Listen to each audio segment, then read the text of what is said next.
Hey, church, I hope you're doing well. Happy Easter.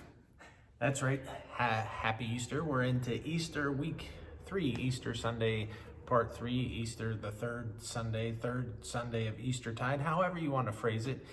Happy Easter. He is risen. He is risen indeed.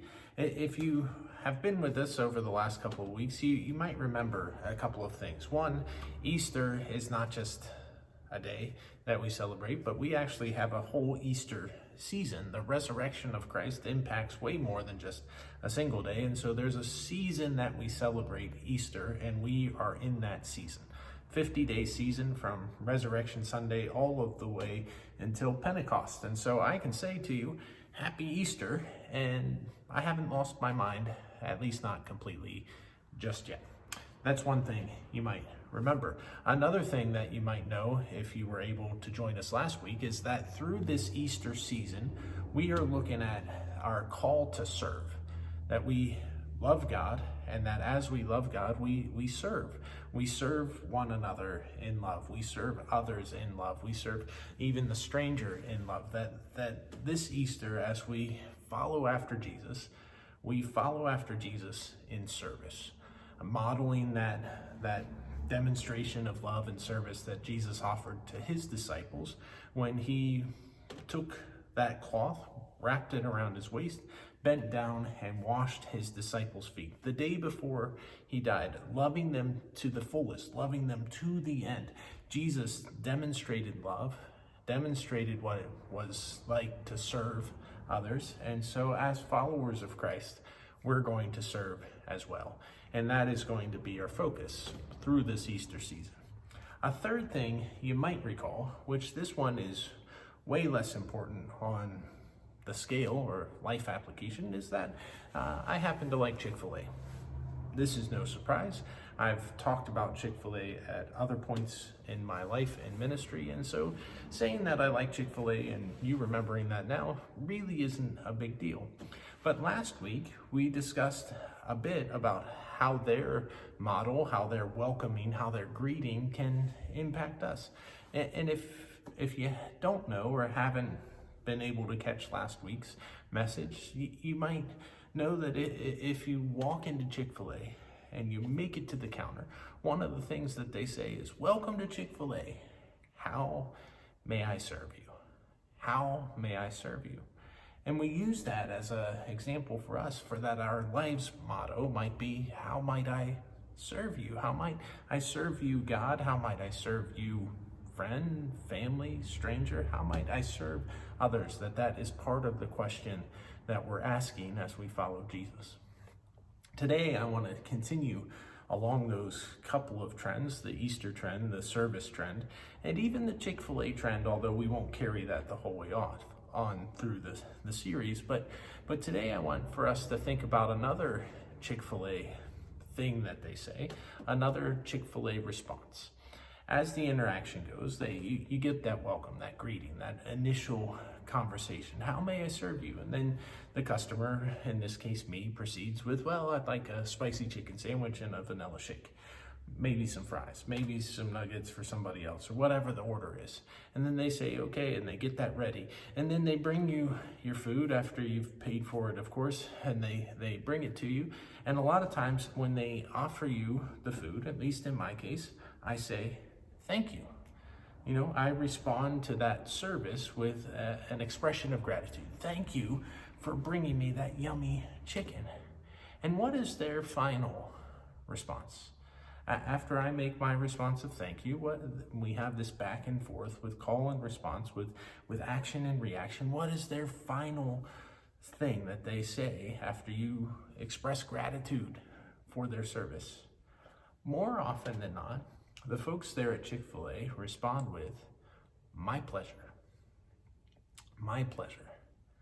And again, I have to applaud them on their responding and on the message that they give. Even if all of them don't necessarily mean it, I mean, because they're paid and trained to say this thing, they're still giving this message of, it was my pleasure to serve you. My pleasure to serve you. That is their reaction to your action of expressing gratitude. And it's really quite a remarkable one. So today I thought, well, why not take a look at actions and reactions, about calls and responses. We'll look a little bit about, this back and forth nature between things in this world, and we'll evaluate our own response in terms of service and how we might view service in our own following of Christ. Maybe even we'll arrive at a place where we say, it's my pleasure to serve you. Now, before we get too far down that road, let's just handle another little side piece of business with this cause and effect type conversation. Newton's third law applies to physics, and we know that for every action there is an equal and opposite reaction, that in terms of these physical matters, that you can predict what will happen. You smash something into something else, there will be an equal and opposite reaction to that initial action. This is predictable. You know what's going to occur. I'm not a physics teacher, so if you want to know more about that, go visit your favorite professor or teacher of that subject. But in human interaction, in human back and forth, cause and effect, action and reaction, it gets a little more complicated. It's not quite as predictable. For instance, if you went to Chick-fil-A and you said thank you, but that person was having maybe a bit of an off day, and they were like, oh, stop, you don't need to thank me. They have that choice and that ability to say something outside of, the programmed or expected my pleasure. Or if you happen to catch somebody else on an off day at Chick-fil-A and you said thank you, they might respond, yeah, that's right. I served that chicken sandwich well, didn't I? I did a good job there. How about a little, side money for the pocket because I've served you so well today? A little bit of extra green for my efforts. Granted, they may not work at Chick-fil-A long, but they have that within their capabilities of responding. You see, we as people have that thing called choice, and so that impacts our response. Even if we're supposed to respond in a certain way, that doesn't guarantee the response in that way. We have the ability to choose how we want to respond to actions that happen to us. Someone expresses gratitude, we can kind of blow that off. We can accept it humbly. We can say you're welcome. We can say my pleasure. We have a variety of responses, and so that gets a little more complicated with predicting this action and reaction. It's not quite as simple in human interaction, at least in the way that we're talking about it, as it is when you're talking about physics and Newton's third law. Anyway, we still recognize that there's action and reaction, cause and effect, that there's a call and response, that there's this back and forth nature between our relationships and our conversations. And that's part of what leads us to service, or that is maybe what leads us to be called to serve as we follow Jesus. You see, our call to serve is based out of a call to love. And when we get right down to it, that is a response. Our desire to love, our desire to serve others, our desire to love God even, isn't our action. We aren't the one putting that idea into motion. We aren't the one who first sought after God, or first sought to be faithful, or first sought to love others. But we respond to God's love, sometimes without even knowing that's what we're doing. It is a response to what has happened. And so as we're in this Easter season, we can recognize that we're responding to all that we know of God and God's love that happened through that holy time. We're responding to Jesus serving and washing the disciples' feet. We're responding to Jesus gathering around the table at that Last Supper. We're responding to Jesus being betrayed and offering his life upon the cross. We're responding to the resurrection. We're responding to the love of God poured out for us. we're responding to God as the actor, as the initiator, as the one who begins the conversation and asks for us to respond. Romans, Paul's letter to the church in Rome, says it this way in chapter 5, verse 8. This is a fairly familiar verse, but Paul says, "But God demonstrates his own love for us in this. While we were still sinners, Christ died for us." In this thing in Romans, Paul says what we've been trying to get at, that God is the first to initiate love. That God is the first to demonstrate love.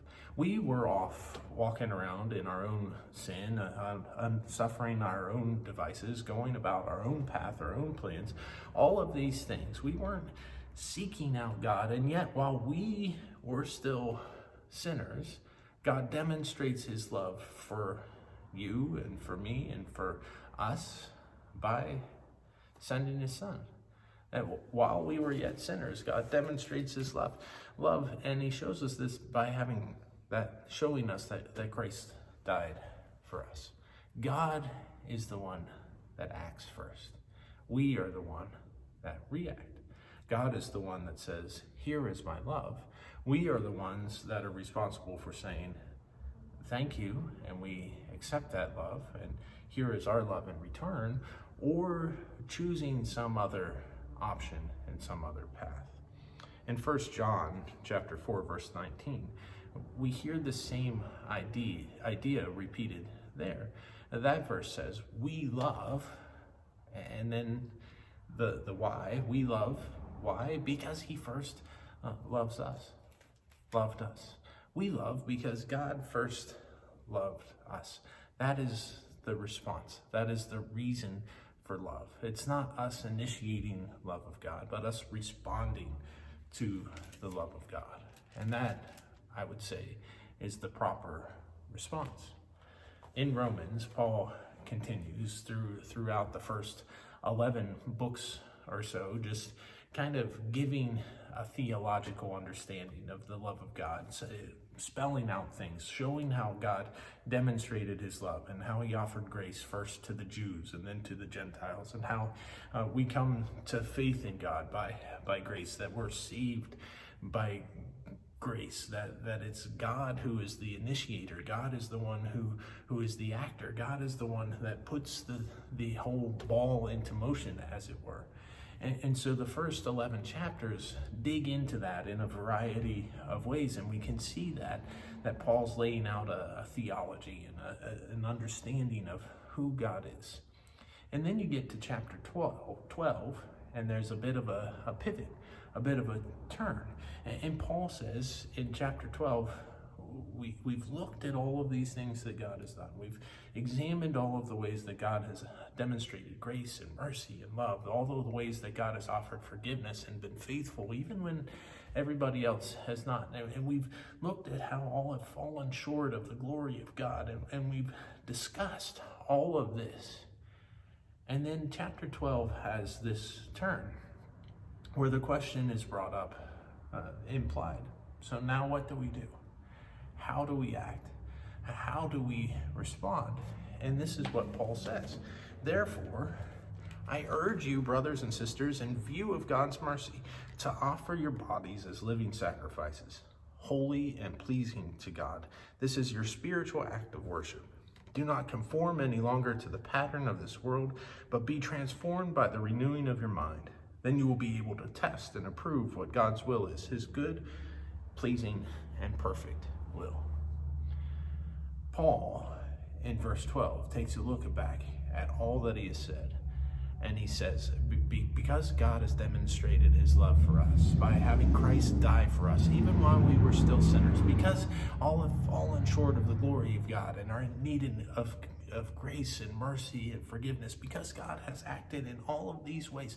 Therefore, and that's a place where we remember that phrase that you might know. If you see a therefore, it's good to see what it is there for.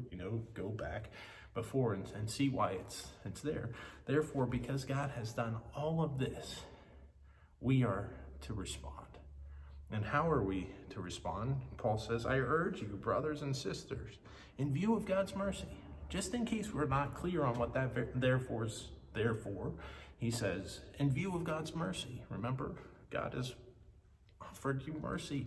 In view of that, offer your bodies as living sacrifices, holy and pleasing to God.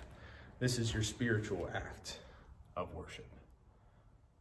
Paul says that because God has given us his all in sending his son and having Jesus live a perfect, spotless, sinless life, love those who followed after him, and loving the world to the fullest, to the very end, coming to serve and not to be served, because God has extended you mercy and grace and forgiveness. Give your life back to God in return. Offer yourself as a holy and living sacrifice back to the Lord. Love because God first loved you. And that's Paul's encouragement to us, that we would respond to the grace of God by offering God our very lives.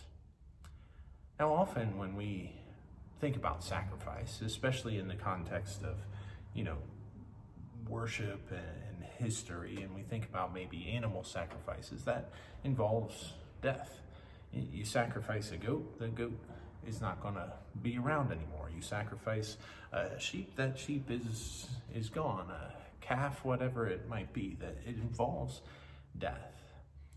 And the same could be said of this. It involves death, but not in the same nature, not in the same way.